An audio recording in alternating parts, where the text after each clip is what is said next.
Okay, folks, today is the 15th, and we are going to move on in our lecture series on the events that lead to independence. The next event that is going to lead to independence is the Townshend Acts. I know the H is in there, but it's actually silent. So the Townshend Acts are going to be the next factor leading to independence. Obviously, your source is me with ushistory.org. So let's get your title down on your notes, and then we're going to move on.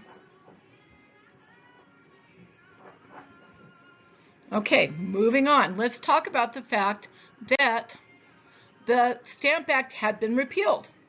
And yet, even with that, there were unresolved issues between England and the American colonies. The authority in the colonies was still in dispute. So England issues the Declaratory Act, which is a declaration. Parliament says in this act that it has the ability to, quote, bind the colonies in all cases whatsoever. This means that Parliament says we're still in control of you completely. We have the right in anything to control what you do. So in 1766, any hope that the colonists had of gaining respect from the British government in England kind of went down the drain with the Declaratory Act, because at that point the colonists realized that this act gives Parliament power over law and taxes. And taxes will come back again.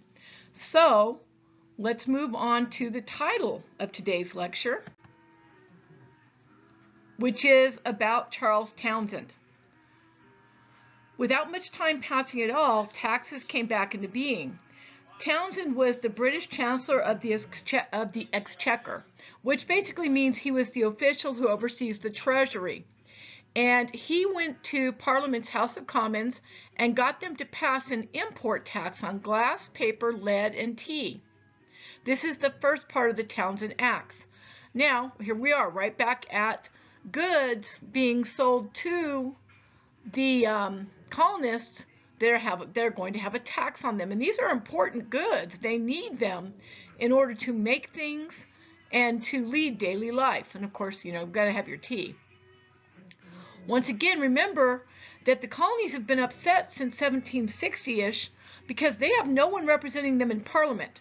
No representation when these taxes are discussed and passed. Now, Townshend successfully argued that the colonies needed to pay the colonial governors' salaries, but that they should do so through taxation now, rather than directly through their own colonial treasuries legislators.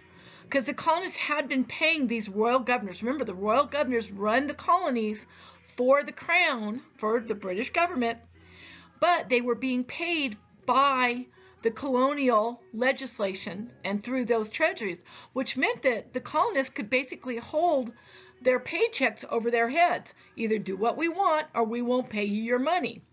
Well, now Townshend found a way to get around that. The royal governors could ignore the colonial assemblies because Parliament had now said, we're going to pay them ourselves directly, but we're going to do it indirectly by using your tax money to do it.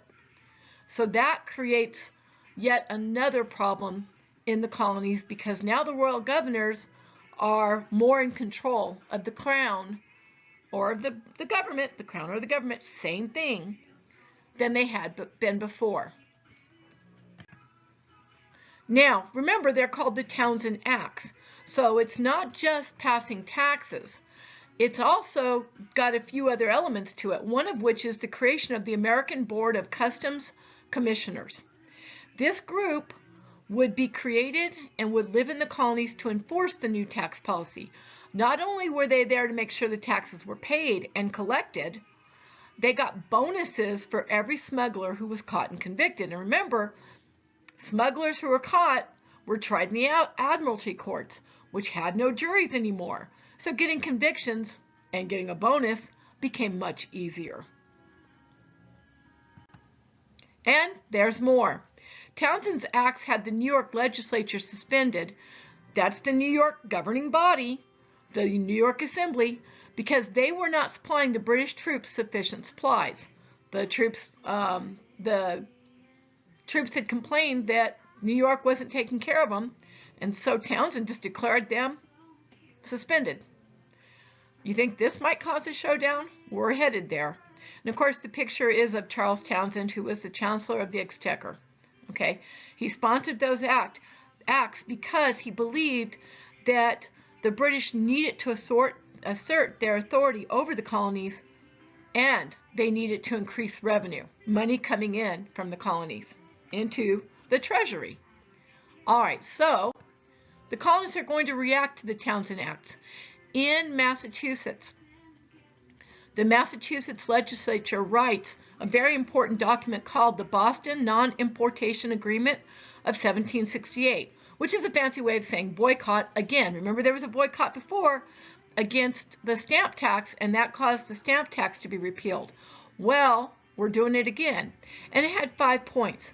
First one was that other than what we already ordered for the fall, we won't order anything but what we say here. Second, from January 1st of 1769 to January 1st of 1770, the only things we can order are the things that we definitely have to have, but we cannot get elsewhere. And that's salt, coals, fish hooks, fish lines, hemp, duck bar lead or shot, wool cards, and card wire. Don't even ask me what wool cards and card wire are, because I honestly don't know. If you want to look them up, that's fine. Do that later. These were all things we cannot make ourselves. The third point, we won't do business with those doing business with Great Britain. Fourth, we will not buy items imported by others from Britain. So we will not, if somebody, another colony other than Massachusetts, is importing tea, glass, paper, or other common goods, we will not buy them from them. And we will not directly import tea, glass, paper, paint colors until the tax is repealed. So this is the Massachusetts government saying we are going to boycott. Well, let's see what happens in the colonies when the other colonies hear about this. Oh, you know what? Whoops, let me go backwards. I forgot about one more thing. Of course, once again, we also have the illegal methods in addition to the boycotts to put pressure on people not to import these goods from Britain, and that was harassing anybody who broke the boycott and anyone who collected taxes. Furthermore, at this point, Massachusetts realizes they need to get the rest of the colonies involved. So a circulating letter is written by Sam Adams to all of the colonial legislatures recommending everyone act against the British government for taxation without representation. In other words, how about all 13 of us boycott Britain for these taxes? Well, in response to that letter, Parliament dissolves the Massachusetts legislature. But that didn't stop other mid-colonial assemblies. They supported Massachusetts' boycott. This is another step in unifying the colonies as they move toward declaring themselves independent. So Britain reacts to this circular letter. Lord Hillsborough said he would have any legislature, assembly means the same thing, dissolved for supporting Massachusetts. So of course immediately New York, Rhode Island, and New Jersey joined the boycott. By 1769, British merchants, though, were in such a world of economic hurt because the colonists were not buying their goods because of the boycott from the Boston Non-Importation Agreement that in April of 1970, a partial repeal of the tax portion of the Townshend Acts was granted by Parliament.